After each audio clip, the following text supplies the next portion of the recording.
अस्सलामुअलैकुम, मैं हूं इमरान। आप देख रहे हैं लिब्रा टीवी। फाइटर एयरक्राफ्ट को बेचने के लिए तीन चीजों का सबसे अहम रोल होता है। एक पॉलिटिकल इन्फ्लुएंस, दूसरा प्राइस टैग और तीसरा क्वालिटी कैपेबिलिटी। आखिरी कुछ दहाइयों से चाइनीज एयर स्पेस इंडस्ट्री काफी परवान चढ़ी। लिटरली चाइनीज पिछले 30 सालों से मिग 25 से जदीद और तेज फाइटर जेट पर पहुंच चुके हैं, लेकिन अभी तक इन सारे टाइम फ्रेम में चीन अपना कोई भी एडवांस फाइटर जेट दूसरे ममालिक को नहीं बेच पाया। चीन के साथ ऐसा क्यों हो रहा है? आज की वीडियो में हम इस सवाल का जवाब ढूंढने की कोशिश करेंगे, लेकिन सबसे पहले हमें माजी में जाना पड़ेगा और देखना पड़ेगा कि चीन किन ममालिक को अपने एडवांस फाइटर जेट बेचता आया है।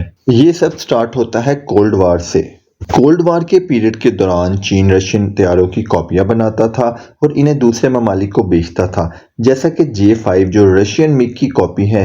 ये लाइसेंस बिल्ट वर्जन है। इसे चीन से कई ममालिक ने खरीदा, जैसा कि बांग्लादेश, नॉर्थ कोरिया, श्रीलंका और पाकिस्तान भी शामिल है। इसी तरह चाइनीज J6 और मिग 25 तैयारे की कॉपी है, जो कि इसे चीन से पहले से भी ज्यादा ममालिक ने खरीदा, जिनमें पाकिस्तान, बांग्लादेश, ईरान, इराक और इजिप्ट भी शामिल है। माजी में चाइनीज एयरक्राफ्ट तैयारों की फरोख्त में इजाफा होता रहा। बाज़ चीन ने J6 तैयारा कोरियन डिजाइन में तैयार किया, जिसे अटैक एयरक्राफ्ट में कन्वर्ट किया गया।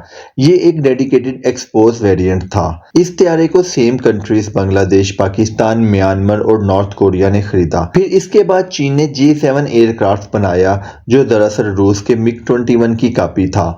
ये तैयारा चीन का अब तक का सबसे ज्यादा फरोख्त होने वाला तैयारा है। चीन के कॉपी किए गए इस तैयारे के बहुत से वेरिएंट हैं। चीन ने इसकी कॉपी इतनी अच्छी बनाई कि ये मिग 21 के असली तैयारे से भी ज्यादा जदीद हो गया, क्योंकि चीन ने इसमें कई मॉडिफिकेशन की थी। हत्ता कि इसके वाइंस और विंग्स भी रीडिजाइन किए गए। ये तैयारा भी सेम वही ममालिक को फरोख्त किया गया। इस नए J7 में कई एडवेंचर, वेस्टर्न और वेपन्स भी इंटीग्रेट किए गए थे। जैसा कि पाकिस्तान के केस में पाकिस्तान ने चीन के साथ मिलकर इस तैयारे में वेस्टर्न टर्न में मॉडिफिकेशन की और इस नए मॉडिफाइड J7 को अपने पुराने J7 से रिप्लेस किया, और आज भी ये J7 उन ममालिक की सर्विसेज में शामिल है। J7 10 से 20 सालों में बड़ी तादाद में सेम लिस्ट ममालिक ने खरीदा। लेकिन दोस्तों, हमारा सवाल तो ये था कि कोई चाइनीज फाइटर जेट क्यों नहीं खरीदता। इवन कि जब चाइना ये तैयारे बेचता था, जब चीन इकोनॉमिकली इतना मजबूत नहीं था और ना ही चीन उस वक्त बाअसर ममालिक की लिस्ट में शामिल हुआ था। लेकिन आज चीन मेजर इकोनॉमिक पावर हाउस है और इसके पॉलिटिकल इन्फ्लुएंस भी बड़ा है। लेकिन बात यह है कि चीन का पॉलिटिकल इन्फ्लुएंस बड़ा होता तो यकीनी तौर पर इसके नए तैयारे दूसरे ममालिक जरूर लेते, जो चीन के केस में काफी मिस है। इसके अलावा भी कुछ इफेक्ट हैं जिसकी वजह से चीन अपने तैयारे नहीं बेच पा रहा। दोस्तों, चीन ने पिछली दहाइयों में J8 की भी ऑफर की, जो कि domestically in large twins engine MiG 21 jet है, लेकिन किसी ने भी इसे नहीं खरीदा। J7 जो कि डेडिकेटेड फाइटर था, चीन ने इसकी भी ऑफर की, लेकिन इसको भी किसी ने नहीं खरीदा। फिर J10 एयरक्राफ्ट जो कि बड़े पैमाने पर खुद चीन भी इस्तेमाल कर रहा है, उसे भी सवाए पाकिस्तान के किसी ने भी नहीं खरीदा। पाकिस्तान ने अभी अभी जाकर खरीदा, जबकि ये तैयारा 2005 से इंट्रोड्यूस हुआ है। पाकिस्तान चीन का मोस्ट ट्रेडिशनल कस्टमर है। चीन का FC-31 स्टंट फाइटर 2010 से चीन ने बहुत से ममालिक को ऑफर की, लेकिन किसी ने भी नहीं खरीदा। तो इन 20 सालों में चीन का जो बेस्ट सेलिंग एयरक्राफ्ट है वो FC-रन है, जिसे आप JF-17 के नाम से भी जानते हैं। चीन और पाकिस्तान के ये मुश्तरका तैयारा भी जिन 2-3 ममालिक ने खरीदा है, वो भी पाकिस्तानी इन्फ्लुएंस की वजह से। और इन ममालिक की लिस्ट में कई नए ममालिक भी शामिल हैं और इन सब ममालिक ने पाकिस्तानी इन्फ्लुएंस की वजह से दिलचस्पी दिखाई है। लेकिन इन ममालिक में JF-17 ने खरीदने की एक वजह रशियन इंजन है, क्योंकि रशियन इंजन चाइनीज इंजन से काफी हद तक रिलायबल और सस्ता भी है। और आप देख सकते हैं कि थंडर के तमाम ब्लॉक में रशियन इंजन ही यूज हो रहे हैं, क्योंकि मिग 29 में भी सेम इंजन यूज हो रहा है। चाइना चूंकि मोस्टली रशियन की कॉपीज बनाता था, इसलिए सन 2000 में इन दोनों ममालिक में कॉपीराइट इशू को लेकर कुछ एग्रीमेंट हुए कि अगर चीन रशियन जेट की कॉपी बनाता है तो दूसरे ममालिक को नहीं बेच सकता। इंजन के मामले में भी यही था कि अगर रशियन इंजन इस्तेमाल करता है तो रशिया की मार्केट को हिट नहीं करेगा। तो सूरत हाल यह है कि चीन अपने इंजन के साथ जेट बेच नहीं पा रहा और रशियन इंजन के साथ रशिया अपनी मार्केट को हाथ लगाने नहीं दे रहा।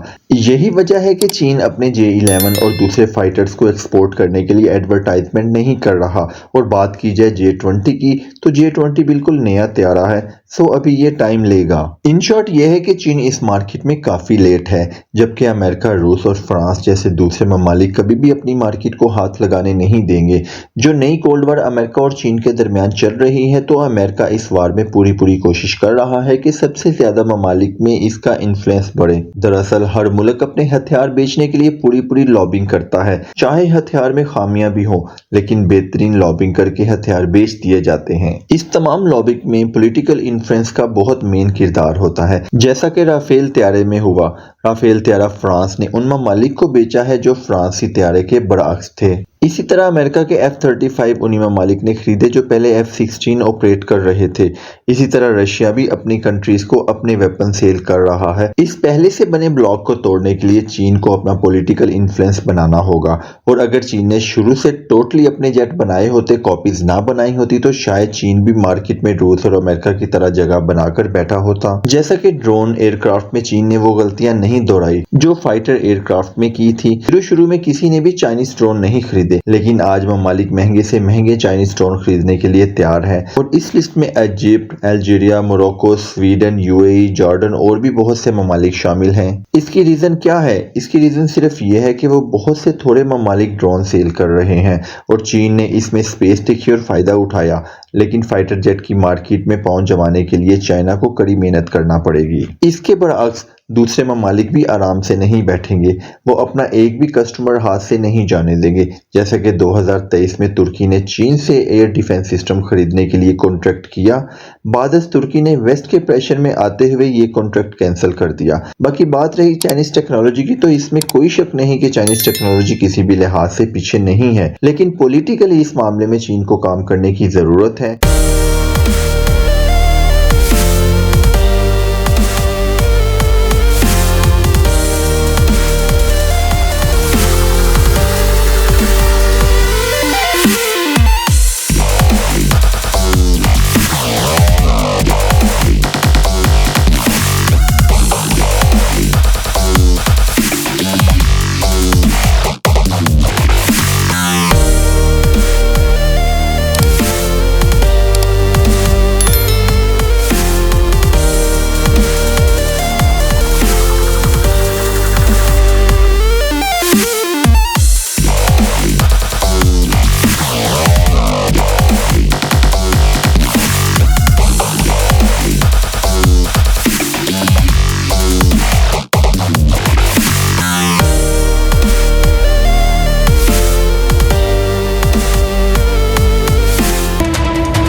अब तक के लिए सिर्फ इतना ही। उम्मीद है आपको ये वीडियो पसंद आई होगी। अगर ये वीडियो पसंद आई है तो दोस्तों के साथ शेयर करें और कमेंट सेक्शन में अपनी कीमती राय का ज़रूर इजहार करें।